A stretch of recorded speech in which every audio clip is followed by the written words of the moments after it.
Right.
Okay, let the others also connect.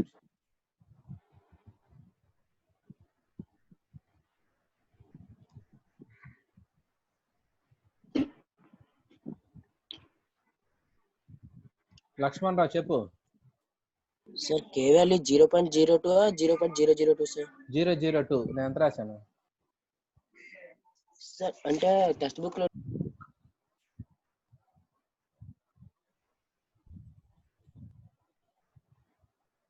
Sir చిన్నమారికి తెలుస్తుంది. ఏంటమ్మా? చిన్నమారికి assignment ఏమిచ్చారో తెలుసు సార్. చిన్నమారికి ఓకే ఓకే, మీకు చెప్తాను. క్లాస్ అయిపోయాక నాకు గుర్తు చేయండి ఒకసారి. మీకు అది ఎలా చేయాలి అని చెప్తాను. Okay.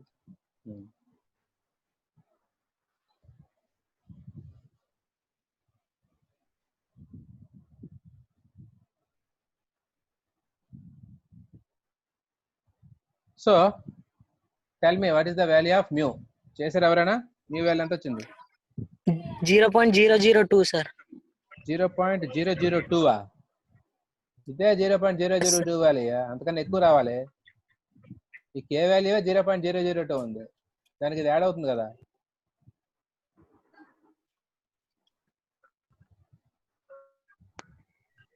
(1.782 into 10 to the power of -4) వచ్చింది. ఈ బాబాయ్ సార్ 0.01 వచ్చింది సార్. 0.01 అది కరెక్ట్. 0.011 వచ్చి ఉంటుంది. ఒకసారి చెక్ చేసుకోండి క్యాలిక్యులేషన్ మీరు. 0.09 వచ్చింది సార్. 09 అయినా తప్పే. 0.0109. 0109 కరెక్ట్. అంటే 01 తర్వాత 09 వచ్చింది. ఓకే, 01 తర్వాత 09 అంటే 011 తీసుకోవచ్చు, తప్పలేదు.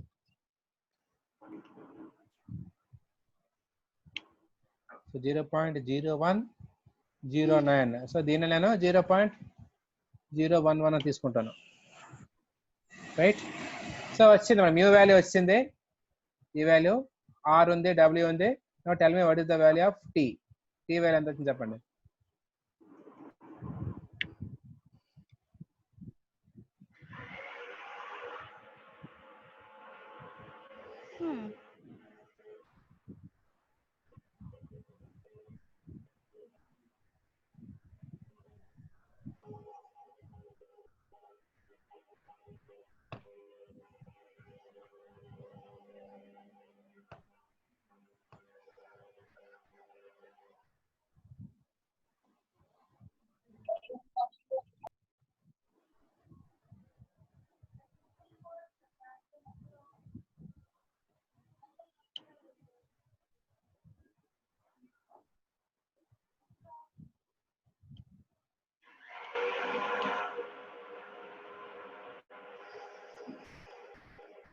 (20.73) సార్.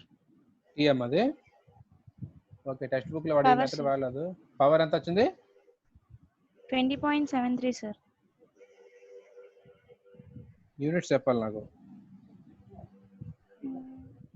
వాట్స్ తప్పుమా.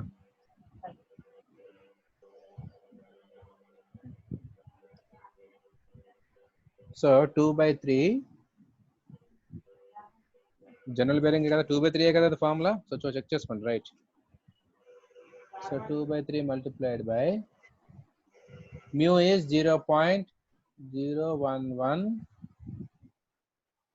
into W ఎంత వచ్చింది మనకి 150 into 10 cube and into R.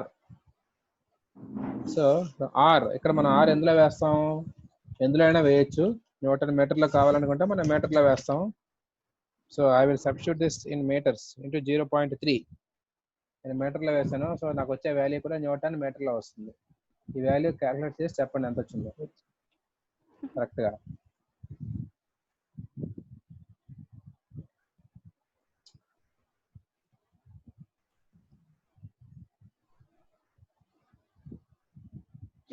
sir. ఏంటది చెప్తుంది? సార్ రేడియస్ 0.15 కదా sir. Sorry, Yes, radius sir. is 0.15. 0.15.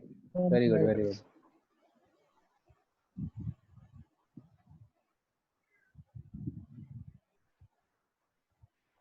So this is 0.15. Excellent. Tell me ఎంత వచ్చింది ఇప్పుడు? T is equal to 165 sir. 165 newton meter. Right. నా పవర్ వాల్యూ చెప్పండి ఇప్పుడు ఎంత వచ్చిందో. 2 nt/60.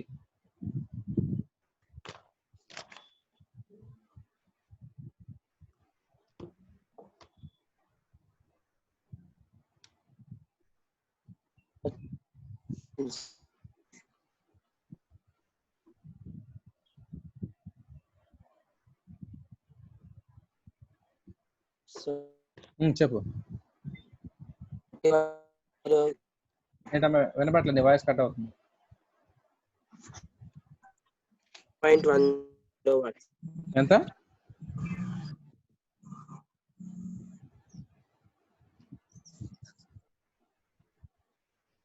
See, the answer should be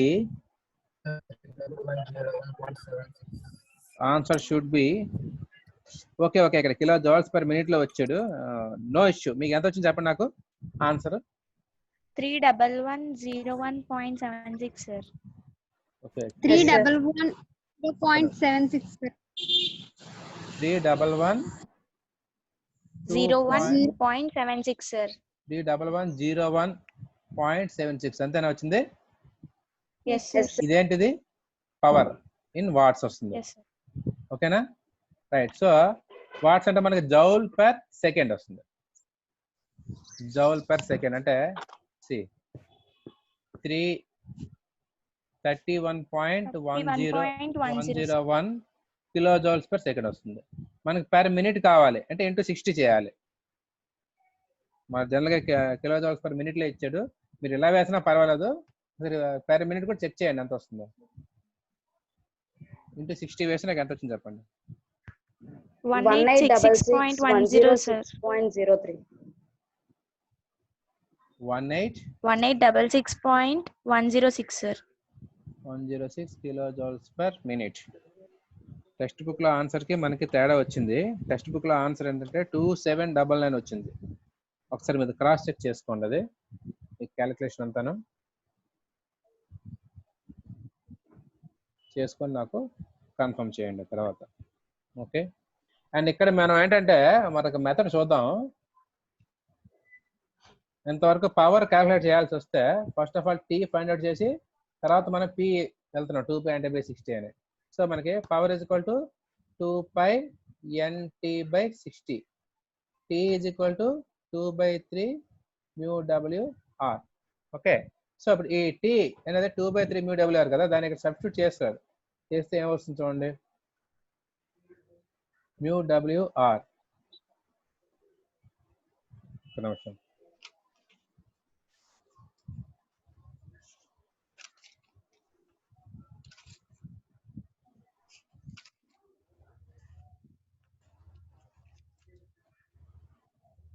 ఏదో ఒక ప్రాబ్లంలో అలా చేసాడు, అది కూడా మనకి షార్ట్ కట్ మెథడ్ అదే.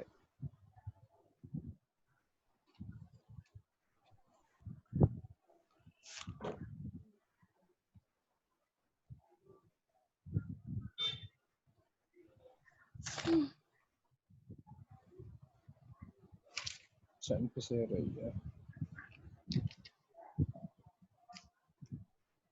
ఓయ్ నేను ఫార్ములా తప్పేశాను, మీరు తప్పేస్తున్నారమ్మా. అసలు జనరల్ బేరింగ్ కి టార్క్ ఫార్ములా చూడండి ఏంటది, అంతా తప్పు. జనరల్ బేరింగ్ టార్క్ ఫార్ములా అసలు టర్న్ అప్ చేయండి చూడండి ఒకసారి, అంతా తప్పే.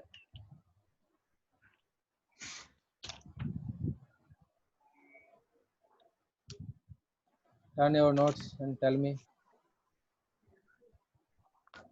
1/2 into mu. No. I'm not asking about thrust bearing. I need it for general bearing. ఒకసారి చూడండి. I think it's mu WR. Yes, sir. మరి మనం తప్పు రాస్తున్నాం. ఫార్ములా తప్పు అయితే ఆన్సర్ న్యాచురల్ గా తప్పు అవుతుంది.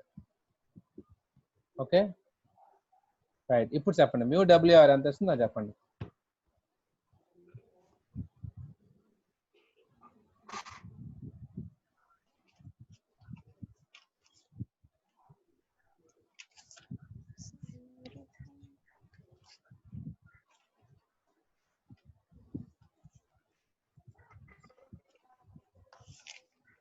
త్వరగా చేయాలి, ఇంకా పెద్ద ప్రాబ్లం ఉంది మనకి.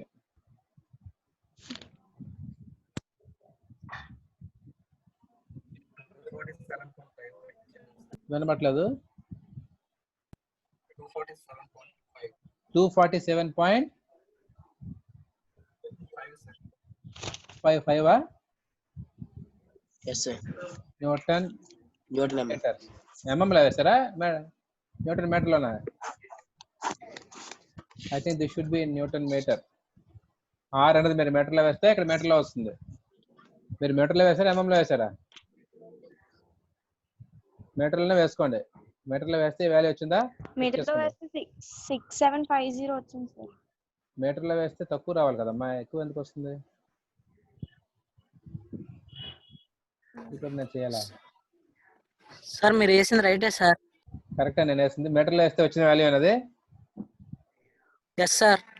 ఓకే పవర్ 2799 వస్తుంది సార్. చూడండి 0.11 ఇంటూ డబ్ల్యూ వాల్యూ ఎంత ఇచ్చాడు? 150. 150 into 10 cubes. ఇంటూ ఆర్ ఎంత? 0.15. 0.15 sir. ఎంత వచ్చింది చెప్పండి ఇప్పుడు? ఇది 2475 sir. 247.5 sir. 5. Very good. So Newton meter. Now tell me what is the value of power? 279915 sir. 279915. ఏంటి వాల్యూ? యూనిట్ చెప్పాలి నాకు. Watts sir. వాట్సా? ఎస్. నో.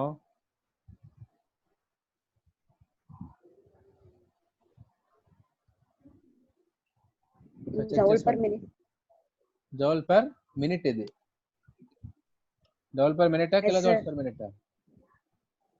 ఇది మీ పర్ మినిట్ వాల్యూ చెప్తున్నారు మీరు. ఏమయ్యా క్యాలిక్యులేషన్ కూడా నేను చేసుకోవాలా చెప్పండి?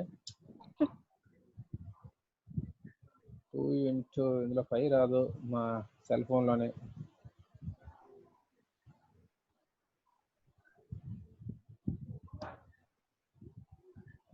ఇంటూ 5 ఇంటూ ఎన్ వాల్యూ ఎంత ఇచ్చాడు? 1800 sir. Okay 1800 into T value మనకి 247.5 right, divided by 60. Good.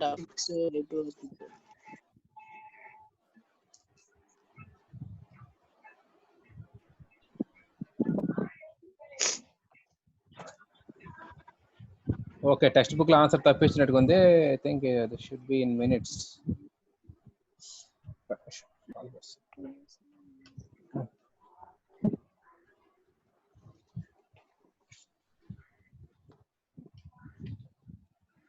I think మీరు చెప్పింది కరెక్టే, but this value must be, ఇది చివరిలో 9 వస్తుంది అనుకుంటా. చూడండి 9 వచ్చి ఇది joules per minute. So this should be yes sir 9 వచ్చింది sir sir 2799.15 sir 15 kilo joules per 9 per minute sir. Right. ఇప్పుడు కరెక్ట్ ఆన్సర్. రైట్. నెక్స్ట్ ఇప్పుడు మనం నెక్స్ట్ వెళ్దాం చూడండి.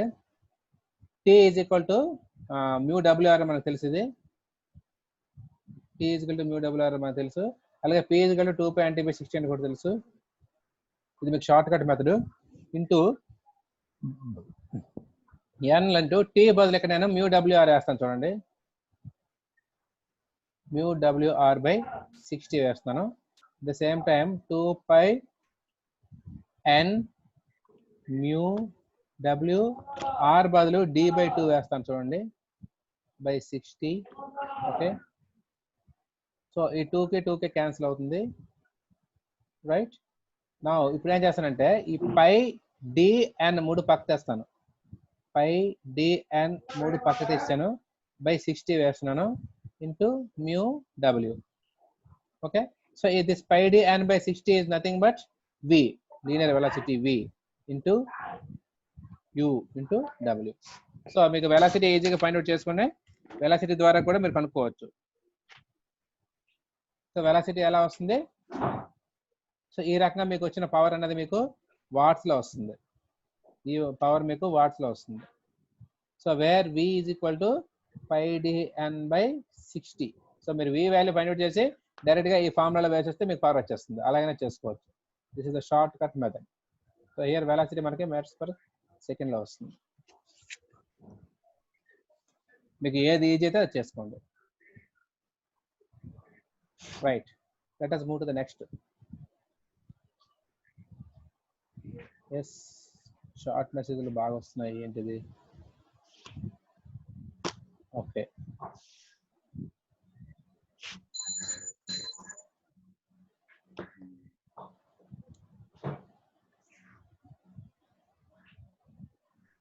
Right. So next problem.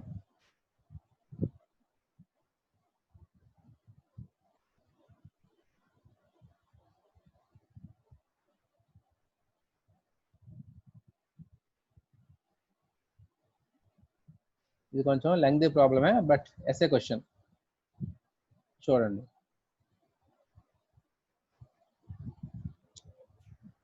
Just make a note of this one. కొంచెం ఇవాళ time ఎక్కువ పడుతుంది. మేబీ 1 వరకు ప్రొలాంగ్ అవ్వచ్చు, బట్ చాప్టర్ అయిపోతుంది. So be patient.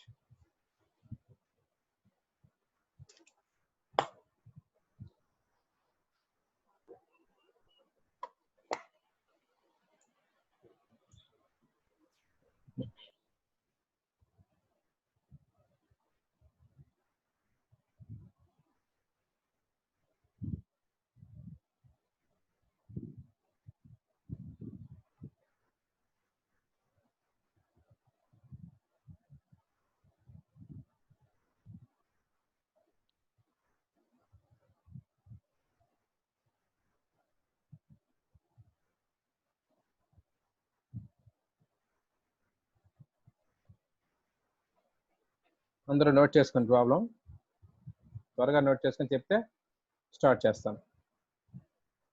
మీరు క్యాలిక్యులేషన్ కూడా త్వరగా చేసి చెప్తూ ఉండాలి. Here this is a design problem. అంటే పూర్తిగా ఒక డిజైన్ మనం బేరింగ్ డిజైన్ చేయాలి. సో బేరింగ్ డిజైన్ చేయాలంటే మనం first of all find out చేయాల్సింది ఏంటంటే diameter of the journal find out చేయాలి. తర్వాత length of the journal find out చేయాలి.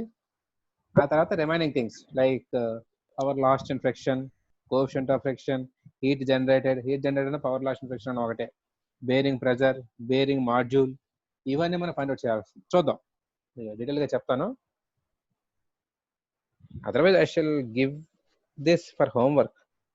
ఇఫ్ యూ కెన్ మీరు చేయగలరు. I shall give you this for homework. So you have to submit this in Google class room. మీరు solve చేసి Google class room లో submit చేయాల్సి ఉంటుంది.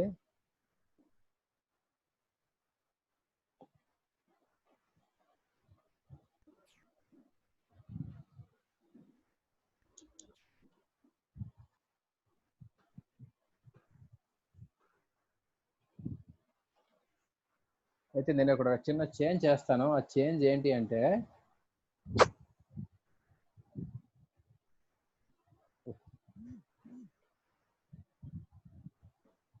it is not editable. I will make this as 1200. Right. 1200 RPM. అదైతే మీరు text book లో చూస్ చేయకుండా try చేస్తారు. సో దిస్ ప్రాబ్లం 600 1200 చేస్తే మరీ ఆన్సర్లు తేడా వచ్చేస్తాయేమో. Make it 800. ఓకే, ఈ 600 బదులు 800 తీసుకోండి.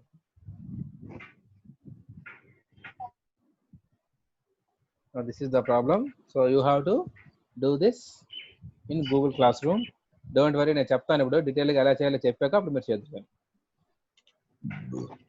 The same will be uploaded in the Google Classroom also. Don't worry. First of all, read the problem once. A journal bearing of a punching machine has to accommodate a shaft running at 800 RPM and transmitting 20 kilowatts. So the power is given.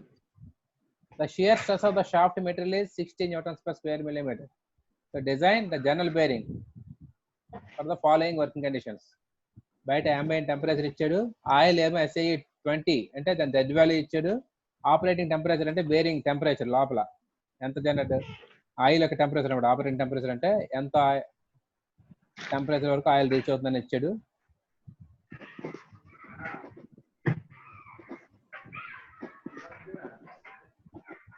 Google class room లో ఎలా login అవ్వాలో చెప్తాను, మీరు ఎవరు worry అవ్వద్దు, ఈ class అయిపోయి చెప్తాను. Right, and the L by D ratio is also given as 2 and C by D మనకి ఎక్కడ అవసరం అవుతుందా? అవుతుంది. మ్యూ వాల్యూ కనుక్కున్నప్పుడు అవసరం అవుతుంది. సో 0.001. అలాగే K వాల్యూ కూడా ఇచ్చాడు, చెప్పు.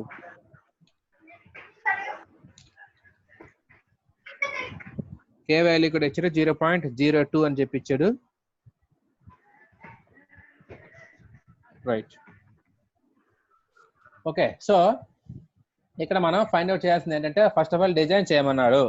బేరింగ్ డిజైన్ చేయాలి అంటే ఫస్ట్ ఆఫ్ ఆల్ మనకి డయామీటర్ ఉందా లేదా అని చూసుకోండి. ప్రాబ్లంలో డయామీటర్ వాడు ఇవ్వలేదు. So we have to find out the diameter first. So మీరు ఫస్ట్ ఫైండ్ అవుట్ చేయాల్సింది diameter of the bearing. Diameter of the bearing అంటే షాఫ్ట్ ఆర్ షాఫ్ట్, అది మీరు ఫైండ్ అవుట్ చేయాలి. So diameter of the bearing or shaft ఎలా find out చేస్తారు?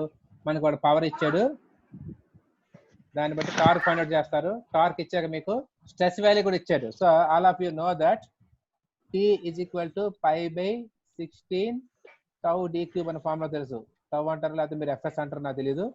Tau d cube అనే formula తెలుసు మనకి, షాఫ్ట్ డిజైన్ లో చూసుకున్నాం. సో ఆ ఫార్ములా యూజ్ చేసి మనం D వాల్యూ ఫైండ్ చేస్తాం. సో T వాల్యూ ఎలా వస్తుందంటే మనకు పవర్ వాల్యూ ఇచ్చాడు. So P is equal to 2 pi NT by 60. ఈ ఫార్ములా వేస్తే మనం T వాల్యూ వస్తుంది, N వాల్యూ ఇచ్చాడు కాబట్టి. సో T వాల్యూ వస్తే మనకి D వాల్యూ వచ్చేస్తుంది. So this is the first thing to be done. Right, next మీరు ఏంటి ఫైండ్ అవుట్ చేయాలి? Then we shall move to the length of the bearing. Sorry.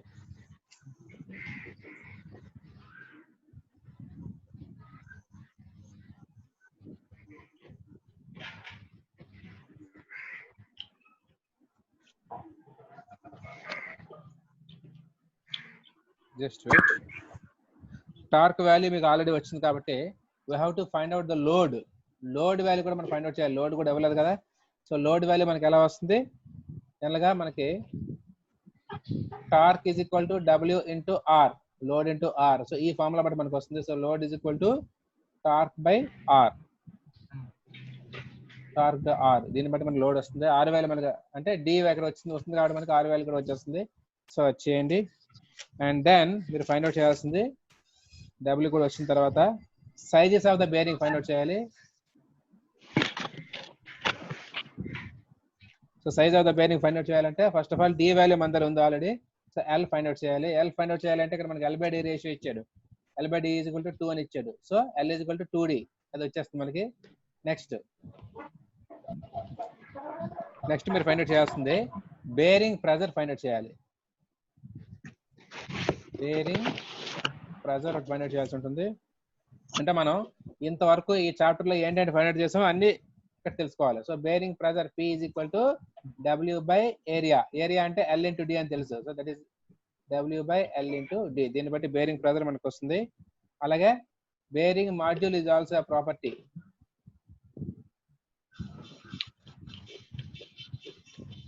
So that is Zn by P మీరు value find out చేస్తారు. Number 24 కదా doubt వచ్చినట్టుంది.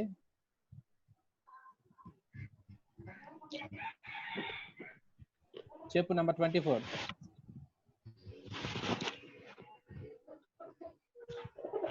Number 24 hand raise చేసావు. Okay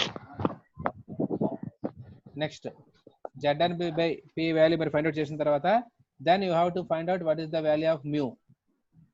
mu మనకి ఆ ఫార్ములా మెక్కి ఈక్వేషన్ తో మీరు మ్యూ ఫైండ్ అవుట్ చేస్తారు. ఆ తర్వాత హీట్ జనరేటెడ్ ఫైండ్ అవుట్ చేస్తారు. మనకి ఫార్ములా చెప్పాను. So heat generated,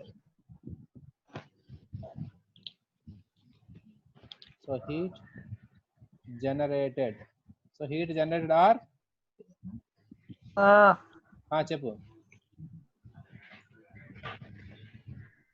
are power lost in friction రెండు ఒకటే. పవర్ లాస్ట్ ఇన్ ఫ్రిక్షన్ రెండు ఒకటే. సో ఇది ఫైండ్ అవుట్ చేస్తారు.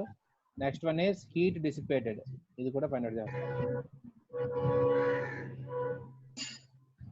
So all these things are to be determined. So heat generated, heat dissipated వచ్చాక ఆర్టిఫిషియల్ కూలింగ్ కావాలా వద్దా, కావాలంటే ఎంత కావాలి.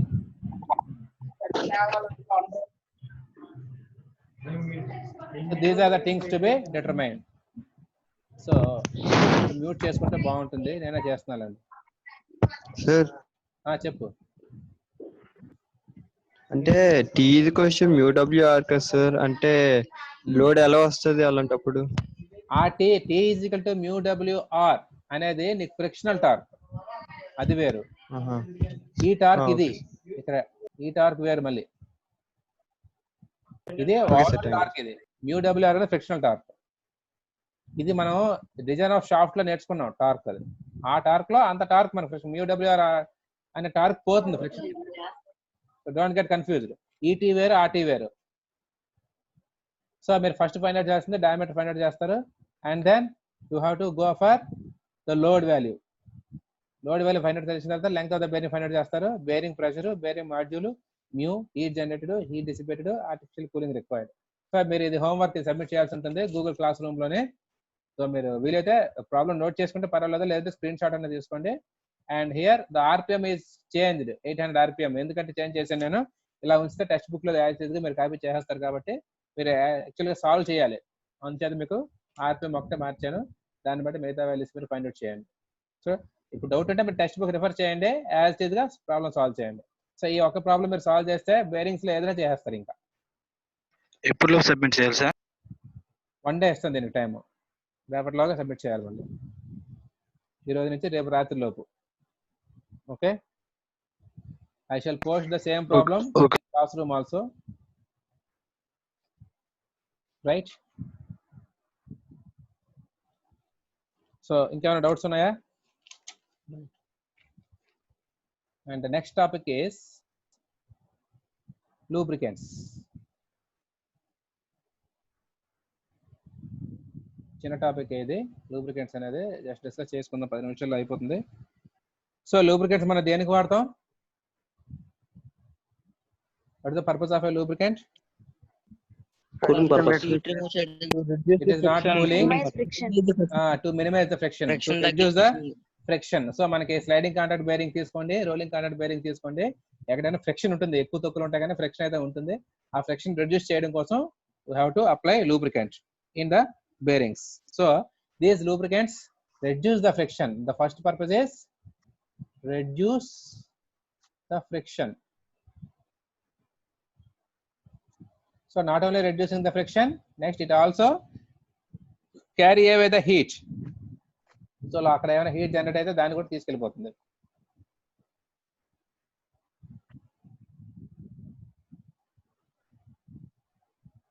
Carry away the heat generator. ఈ రెండు పనులు మనకి చేస్తాయి.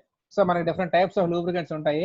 సో లూబ్రికెంట్స్ లో first of all liquid lubricants ఉంటుంది. The lubricant may be liquid lubricant or semi solid or some time solid lubricants కూడా ఉంటాయి. సో లిక్విడ్ లూబ్రికెంట్ అంటే మనకు తెలుసు ఇప్పుడు SAE 40 SAE 20 అంటే మనం బయట చూసిన లూబ్రికెంట్స్ ఏవైతే ఉన్నాయో అనే లిక్విడ్ లూబ్రికెంట్స్. అలాగే సెమీ సాలిడ్ లూబ్రికెంట్ అంటే దీనికి ఎగ్జాంపుల్ గ్రీజ్ పెడతాం కదా, that is also used to reduce the friction. So it is neither solid nor liquid. So that's why this is a semi solid, ముద్దలాగా ఉంటుంది కాబట్టి. అలాగే సాలిడ్ లూబ్రికెంట్స్ కూడా ఉంటాయి. దానికి ఎగ్జాంపుల్ ఏంటంటే బెస్ట్ ఎగ్జాంపుల్ గ్రాఫైట్. సో ఏదైనా ఒక మెటీరియల్ గ్రాఫైట్ తయారు చేస్తే that will act as a solid lubricant. Okay, so these are the things. So liquid lubricants మనకి ఎక్కడైతే మనకి వాడతారు, ఎక్కడైతే మనం ఈ లిక్విడ్ లూబ్రికెంట్ రిటైన్ చేయగలమో, జనరల్గా లిక్విడ్ కాబట్టి మనం పోస్తే పారిపోతుంటుంది. సో ఎక్కడైతే ఆ లిక్విడ్ అనేది పారిపోకుండా రిటైన్ చేయగలమో అటువంటి చోట మనం ఈ లిక్విడ్ లూబ్రికెంట్స్ వాడతాము. Otherwise you have to go for semi solid lubricants. జనరల్గా సెమీ సాలిడ్ లూబ్రికెంట్ అంటే గ్రీజ్ లాంటి వాటిని మనం స్లో స్పీడ్ దగ్గర, ఎక్కువ ప్రెజర్ ఉన్న దగ్గర వాడతాం. ఎక్కువ ప్రెజర్ ఉంటే లిక్విడ్ లూబ్రికెంట్స్ అంటే మనకి అవి స్పిల్ అయిపోతాయి ఆ ప్రెజర్ కి. సో అటువంటి కేసెస్ లో you have to use this semi solid lubricant. Okay, and finally solid lubricant. Solid lubricant ఎక్కడైతే మనం ఈ లిక్విడ్ లూబ్రికెంట్ ని కానీ లేదా సెమీ సాలిడ్ లూబ్రికెంట్ కానీ వాడలేమో, సో అటువంటి చోట ఈ సెమీ సాలిడ్ లూబ్రికెంట్ వాడతాం. సో ఈ సాలిడ్ లూబ్రికెంట్ వాడతాం. సెమీ సాలిడ్ లూబ్రికెంట్ కానీ లిక్విడ్ లూబ్రికెంట్ కానీ హై ప్రెజర్ హై టెంపరేచర్ మనకు కరెక్ట్ గా పనిచేయవు. సో వాటి ప్రాపర్టీస్ ని లూజ్ అయిపోతాయి. సో అటువంటి కేసెస్ లో you have to go for solid lubricants like graphite. So these are the different types of lubricants. And coming on to the properties of a good lubricant, మనకి brief గా చెప్తున్నాడు ఇక్కడ. Properties of a good lubricant. So general గా lubricant మనం దేనికి వాడతాము? First of all it have to reduce the friction, పైన చెప్పుకున్నాం, and carry away the heat. So అలాంటి పనులు చేయాలంటే ఫస్ట్ ఆఫ్ ఆల్ అది ఎటువంటి ప్రాపర్టీస్ ఉండాలి లూబ్రికెంట్ అనేది? The first one is it should have sufficient viscosity. Viscosity అంటే తెలుసు. So it is nothing but resistance to flow of a fluid. So high viscous fluid అంటే బాగా చిక్కగా ఉంటుంది, లో విస్కస్ అంటే బాగా పల్స్గా ఉంటుంది. సో ఒక లూబ్రికెంట్ కి ఎక్కువ ఉండాలా తక్కువ ఉండాలా విస్కాసిటీ? చెప్పండి. ఎక్కువ ఉండాలి సార్. మరీ ఎక్కువ ఉండకూడదు, అలాగని మరీ తక్కువ ఉండకూడదు. మరీ తక్కువ ఉందనుకోండి, సఫిషియెంట్ గా ఉండాలి. సఫిషియెంట్ గా ఉండాలి అంటే మన వర్కింగ్ కండిషన్స్ బట్టి ఎంత విస్కాసిటీ ఉండాలో చూసుకొని ఆ లూబ్రికెంట్ మనం వాడతాం. సో మరీ తక్కువ ఉందనుకోండి లూబ్రికెంట్, ఏమవుతుంది అప్పుడు viscosity? It will not retain. ఆ స్పాట్ లో లూబ్రికెంట్ చేయకుండా బయటకు వెళ్ళిపోతూ ఉంటుంది. మనం ఒక నీళ్ళు చెప్పమ్మా. విస్కాసిటీ అనేది మీరు చెప్పిన లూబ్రికెంట్స్ అంటే liquid, semi solid, solid? This is related to the liquid lubricants. Okay. See, ఈ విస్కాసిటీ అనేది బాగా తక్కువ ఉంటే పల్స్ గా ఉంటుంది కాబట్టి నీట్ లాగా బయటకు వెళ్ళిపోతుంది. మనం ఎక్కడైతే అప్లై చేస్తాం అక్కడ ఉండదు. మరీ ఎక్కువ ఉంది అనుకోండి, అంటే బాగా చిక్కగా ఉంటే that will offer resistance to rotation. So అదే ముందు ఆపేస్తుంటుంది, అదే మనకి ఎక్కువ రెసిస్టెన్స్ ఇస్తుంటుంది తిరగకుండా. అందువల్ల ఇది సఫిషియెంట్ గా ఉండాలి. So that is the first property, viscosity sufficient గా ఉండాలి. And it should have sufficient oiliness. ఆయిలీగా ఉండాలి. సో ఆయిలీగా ఉంటే అది సర్ఫేసెస్ అంటుకుపోతుంది, అంటుకుపోయి ఎక్కువసేపు ఉంటుంది అక్కడ సర్ఫేస్ లో. అదే నీట్ లాగా ఉందనుకోండి అంటుకోకుండా పారిపోతుంటుంది మళ్ళీ. So that is the second case. And మనకి during the operation it should not produce any gases.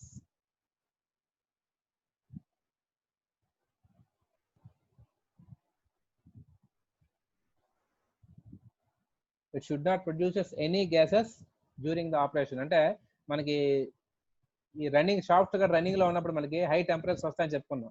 ఆ హై టెంపరేచర్స్ వల్ల లూబ్రికెంట్ అనేవి ఎవాపరేట్ అయిపోయి హార్మ్ఫుల్ గ్యాసెస్ అని ప్రొడ్యూస్ చేయవచ్చు. సో అటువంటి గ్యాసెస్ ని ప్రొడ్యూస్ చేయకూడనివి అయి ఉండాలి.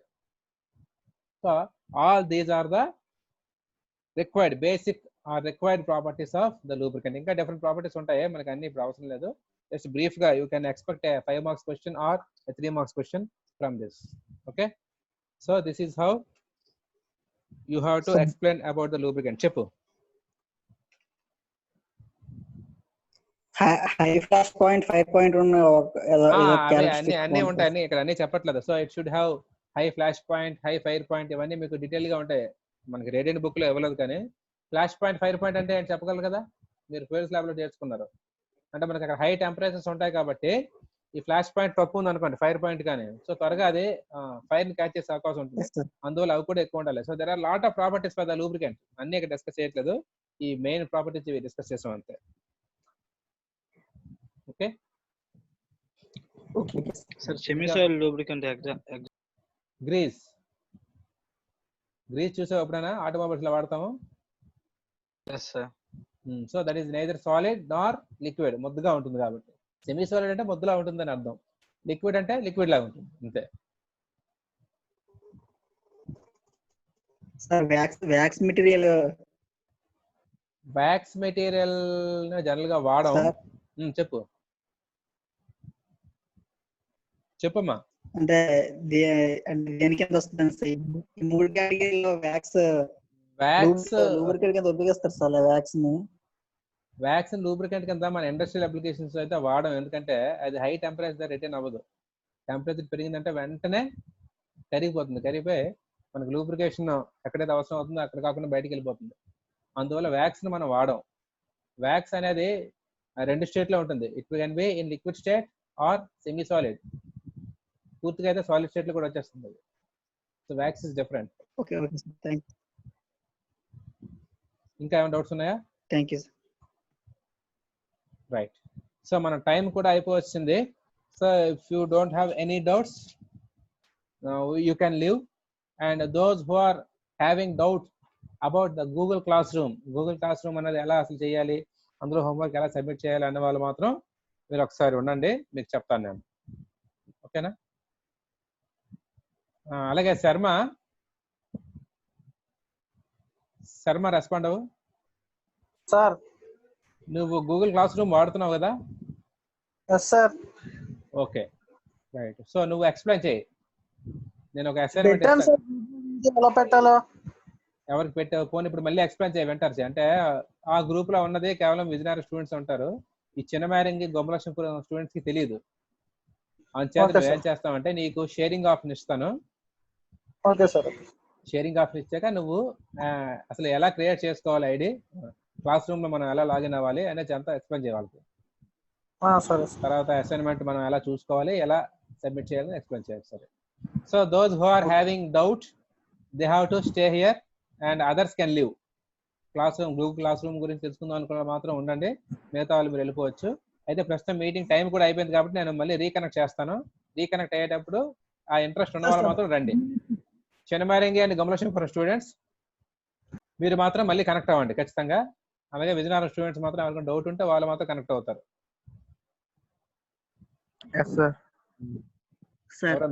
చెప్పు. Thank you sir. లూబ్రికేషన్ లో టైప్స్ చెప్పలేదు sir. Thick film lubrication, thin film lubrication, zero film lubrication. అది రేడియంట్ బుక్ లో లేదు, ఫాల్కన్ బుక్ లో ఉందా? అంటే ఇక్కడ మన టాపిక్ అనేది యాక్చువల్గా బేరింగ్స్ గురించి, లూబ్రికెంట్స్ గురించి చెప్పేటప్పుడు మనకి అవన్నీ వస్తాయి. మన సిలబస్ ఏది ఉంటే అదే ఫాలో అవుతున్నాం ఇక్కడ. Let me check the syllabus also. If it is available then I will explain in the next class. I don't think that it is available. ఉందా సిలబస్ లో? Okay sir. Okay sir. మీకు syllabus లో bearing modules ఇవే ఉన్నాయి, లేదు syllabus లో. So that's why I have omitted. Okay sir, thank you. Okay, so మీరు disconnect అవ్వండి, మళ్ళీ కనెక్ట్ అవ్వండి.